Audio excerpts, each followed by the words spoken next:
राजस्थान की राजनीति में अरावली पहाड़ियां एक बार फिर से केंद्र में आ गई हैं। कांग्रेस ने इसे अस्तित्व की लड़ाई बताते हुए जन आंदोलन का रूप देने का ऐलान कर दिया है।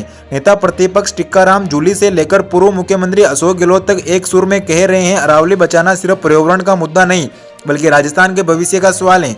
लेकिन सियासी गलियारों में एक बार बड़े सवाल तैर रहे हैं। क्या अरावली ये एक मुद्दा वास्तव में पर्यावरण संरक्षण तक सीमित है या फिर इसके पीछे बीजेपी की कोई बड़ी चुनावी रणनीति, और क्या इस बहस के जरिए कांग्रेस को उसके संगठन निर्माण के अभियान से भटकाने की कोशिश हो रही है? दरअसल बीते कुछ महीनों से राजस्थान कांग्रेस संगठनात्मक तौर पर खुद को फिर से खड़ा करने में जुटी है।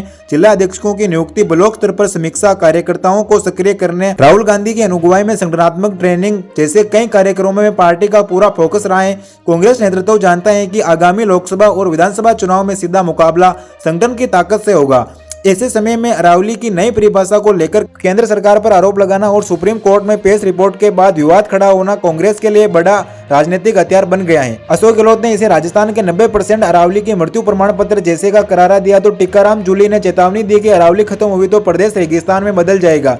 साफ है कि कांग्रेस इस मुद्दे को भावनात्मक, पर्यावरणीय और जनहित से जोड़कर बड़े आंदोलन में तब्दील करना चाहती है। राजनीतिक विश्लेषकों का मानना है कि अरावली का मुद्दा अचानक नहीं उभरा। जिस समय में कांग्रेस संगठन को धारा देने में जुटी है उसी वक्त इस तरह का विवाद सामने आना सहयोग में ज्यादा रणनीति लगाना है। बीजेपी पर आरोप है कि वो ऐसे मुद्दे को उछालकर कांग्रेस को डिफेंसिव मोड में लाना चाहती है ताकि पार्टी संगठन निर्माण की बजाय विरोध प्रदर्शन और आंदोलन में उलझ जाए।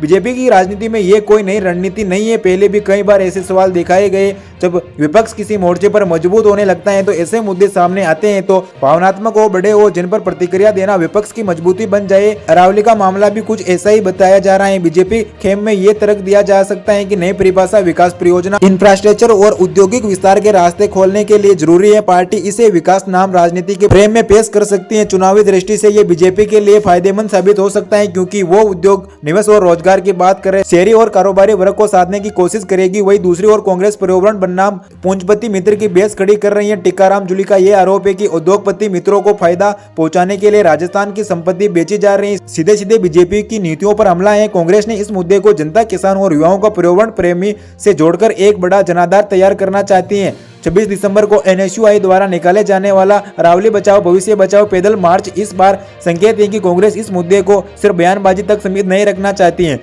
छात्र संगठन की भागीदारी से ये आंदोलन युवाओं तक पहुंचता है। लेकिन यही एक और सियासी सवाल खड़ा होता है, क्या कांग्रेस ये आंदोलन संगठन को मजबूत करने या फिर संगठनात्मक एजेंट से ध्यान भटका देना? कुछ वरिष्ठ नेता के भीतर ये चिंता है कि लगातार कांग्रेस और विरोध प्रदर्शन कार्यकर्ताओं को थमा सकते हैं और संगठनात्मक ढांचे पर काम धीमा पड़ सकता है। यानी कि बीजेपी की कथित चाल अगर ये कि कांग्रेस को सड़कों पर उलझाए रखना चाहे और कहीं ना कहीं सफल भी होती दिख सकती है। आगामी चुनावों को देखते हुए अरावली का मुद्दा बीजेपी और कांग्रेस दोनों के लिए हाई स्टेक बन गया है। बीजेपी अगर इसे विकास प्रतीक के रूप में पेश करती है तो कांग्रेस इसे जीवन और अस्तित्व की लड़ाई बताएगी।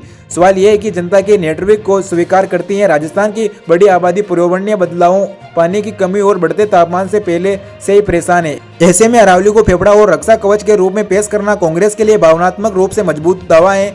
यही बीजेपी के पास विकास और निवेश का तर्क है जिसे वो चुनावी मंचों पर बुलाने की कोशिश करेगी। तो क्या अरावली बीजेपी की सोची समझी चाल है या कांग्रेस को भटकाने की कोशिश है? इसका सीधा जवाब देना आसान नहीं है, लेकिन इतना तय है कि इस मुद्दे ने कांग्रेस को एक बार फिर से आंदोलनकारी एजेंट दे दिया है। साथ ही संगठन निर्माण को ध्यान हटाने का खतरा लगातार बना हुआ है और कांग्रेस संतुलन बनाकर दोनों मोर्चों पर काम कर पाती है तो अरावली आंदोलन उसके पीछे संजीवनी बन सकता है। लेकिन अगर पार्टी पूरी तरह इस बहस में उलझ गई तो बीजेपी की रणनीति सफल मानी जाएगी। आने वाले महीनों में एहसास हो जाएगा कि अरावली सिर्फ पहाड़ों की लड़ाई है या राजस्थान की सियासत का सबसे बड़ा चुनावी हथियार।